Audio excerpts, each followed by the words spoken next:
Assalamualaikum warahmatullahi wabarakatuh. Saya dari mahasiswa YIN Ternate, Fakultas Tarbiyah dan Ilmu Keguruan. Video ini dibuat untuk menyelesaikan salah satu tugas atau UTS dalam mata kuliah pembelajaran bahasa Arab SDMI dengan dosen pengampu Ibu Andi Nurmawadah MPD. Materi yang akan saya bahas dengan judul Media Pembelajaran Bahasa Arab.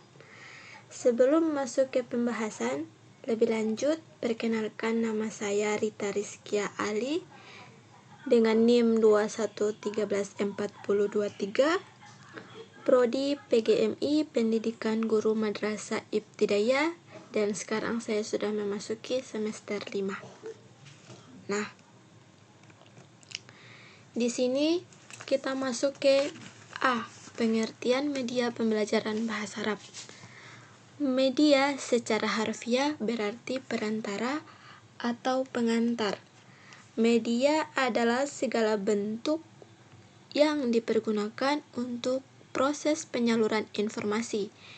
Media adalah segala benda yang dapat dimanipulasikan, dilihat, didengar, dibaca, dan dibicarakan beserta instrumen yang digunakan untuk kegiatan tersebut.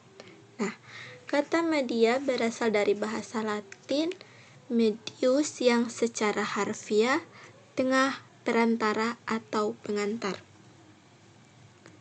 Nah, di sini pembelajaran yaitu dari kata dasar belajar yang mendapat imbuhan an yang menunjukkan proses. Pembelajaran yaitu upaya pendidik untuk membantu peserta didik melakukan kegiatan atau belajar.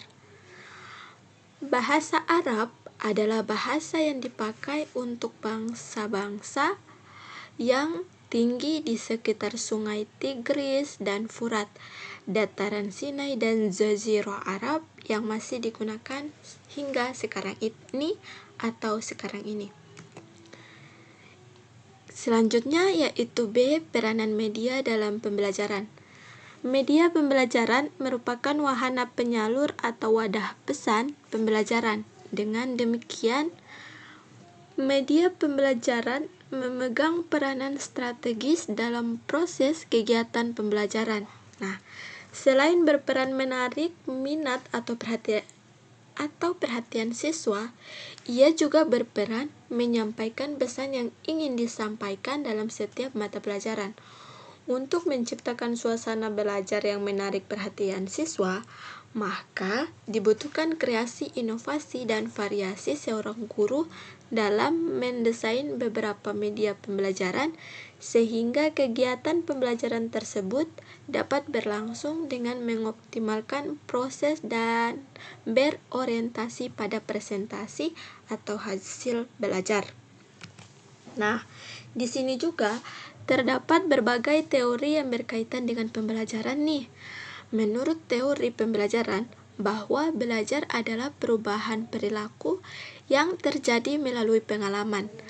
Substansi teori ini bukanlah menyuruh siswa untuk menghafal, akan tetapi belajar untuk memecahkan masalah, merumuskan hipotesis dan mengujinya.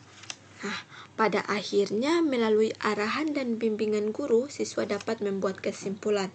Strategi seperti ini lebih menuntut siswa lebih aktif, sedangkan guru hanya membantu mengarahkan. Selanjutnya, pada era globalisasi sekarang ini kan banyak nih tersebar berbagai media yang menunjang pembelajaran di sekolah. Media siap pakai, media canggih dan modern mungkin sudah biasa digunakan di sekolah favorit.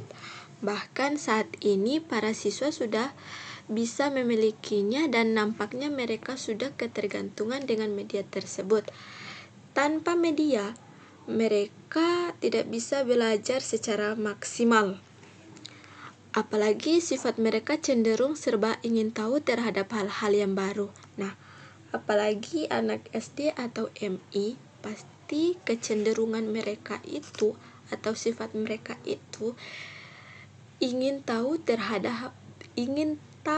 terhadap hal-hal yang baru. Nah, yang menjadi persoalan adalah bagaimana halnya siswa-siswa yang berada di daerah terpencil. Mampukah mereka memiliki media modern? Padahal mereka juga sama, serba ingin tahu. Nah, jika kondisinya seperti ini, maka gurulah yang menentukan media yang tepat dan sesuai dengan situasi tempat siswa belajar. Walaupun media tersebut sederhana atau tidak modern, substansinya adalah tujuan pembelajaran tercapai. Jadi, intinya ini yaitu adalah agar pembelajaran tersebut atau tujuan pembelajaran tersebut bisa tercapai. Nah, berikutnya di sini masih berkaitan dengan peranan media pembelajaran. Al-Fauzan, ini menurut Al-Fauzan 2003 menyebutkan bahwa media pembelajaran mempunyai peranan yang sangat penting untuk meningkatkan efektivitas proses belajar sebagaimana berikut. Yang pertama, memperkaya pengalaman belajar peserta didik. Nah, yang dimaksud dengan memperkaya pengalaman belajar peserta didik yaitu adalah menunjukkan bahwa media memainkan peran yang sangat penting dalam memperkaya pengalaman belajar karena peserta didik menyaksikan dan merasakan secara langsung tema pembahasan yang dibicarakan di kelas serta dapat mempermudah dalam memahaminya karena disampaikan dengan cara yang menarik melalui media tertentu. Terus yang kedua, ekonomis. Nah, ekonomis yang dimaksud adalah di sini bahwa proses belajar mengajar dengan menggunakan media akan dapat menyampaikan risalah pembelajaran secara efektif dalam waktu yang relatif cepat dibandingkan dengan tanpa menggunakan media. Pada saat yang sama, tenaga dibutuhkan untuk menyampaikan atau guru yang dibutuhkan untuk menjelaskan pelajaran relatif lebih sedikit juga. Yang ketiga yaitu meningkatkan perhatian peserta didik terhadap pelajaran. Nah, melalui media pembelajaran, materi pembelajaran yang disampaikan oleh guru akan lebih jelas karena media pendekatannya kepada kenyataan yang dapat dirasakan secara langsung. Terus yang keempat yaitu membuat peserta didik lebih siap belajar. Nah, yang dimaksud dengan membuat peserta didik lebih siap belajar adalah dengan menggunakan media pembelajaran, peserta didik dapat pengalaman secara langsung, situasi pembelajaran lebih efektif dan membuahkan hasil yang lebih baik. Terus yang kelima yaitu mengikut sertakan banyak panca indera dalam proses pembelajaran. Nah, yang dimaksud dengan mengikut sertakan banyak panca indera dalam proses pembelajaran yaitu semakin banyak anggota panca indera yang ikut serta dalam proses belajar, maka hasil peserta didik diharapkan bertahan lebih lama sehingga kualitas belajarnya menjadi lebih baik. Nah, terus yang keenam, meminimalisir perbedaan persepsi antar guru dan peserta didik. Nah, khususnya dalam pembelajaran bahasa, sering terjadi perbedaan persepsi dalam memaknai sesuatu nih. Misalnya, lafaz yang tidak dikenal oleh peserta didik untuk mengurangi perbedaan persepsi dan mendekatkan pemahaman antara guru dan peserta didik. Nah, maka penggunaan media pembelajaran menjadi sangat penting karena media dapat merubah sesuatu yang abstrak menjadi sesuatu yang dapat diindra. Terus yang ketujuh yaitu menambah kontribusi positif peserta didik dalam memperoleh pengalaman belajar. Nah, hal ini karena media pembelajaran dapat mengembangkan kemampuan peserta didik dalam berpikir dan menganalisa sampai pada menemukan kesimpulan dan solusi dari suatu permasalahan. Terus yang terakhir yaitu membantu menyelesaikan perbedaan pribadi antara peserta didik. Yang dimaksud ini, masing-masing peserta didik dalam sebuah kelas memiliki kemampuan yang tidak sama. Keragaman ini kadang-kadang dapat memunculkan persoalan tersendiri dalam proses belajar mengajar. Misalnya masih ada peserta didik yang belum bisa menerima pelajaran sementara sebagian yang lain merasa sudah paham, dan tentunya membosankan jika diulang-ulang terus. Nah, dari pengertian ke-8 ini tujuannya sama dan perannya sama, yaitu untuk mencapai tujuan pembelajaran. Terus beralih selanjutnya yaitu C, jenis media pembelajaran bahasa. Secara umum, media pembelajaran bahasa dapat diklasifikasikan menjadi 3 jenis, yaitu yang pertama, media perangkat atau peralatan, atau yang disebut al-azhizah, dan yang kedua, media materi pembelajaran atau al-mawad al-ta'limiyah, dan yang ketiga yaitu kegiatan penunjang atau pembelajaran atau yang disebut dengan al-nasihat al-ta'lumiyah. Nah, media jenis perangkat atau peralatan atau al-azhizah dibagi menjadi 2 kategori nih, yakni 1. Perangkat teknis yang meliputi A. Perangkat dengar atau al-azhizah al-samiyah seperti radio, tape recorder, CD, dan laboratorium bahasa sederhana. Terus yang B. Perangkat pandang atau al-azhizah al-bashariyah seperti alat untuk menampilkan gambar, alat peraga, proyektor untuk menampilkan transparan dan lain-lain. Dan C. Perangkat dengar pandang al-azhizah al-samiyah al-bahariyah seperti televisi, video, LCD, dan lain-lain. Terus yang kedua, perangkat elektronik seperti komputer.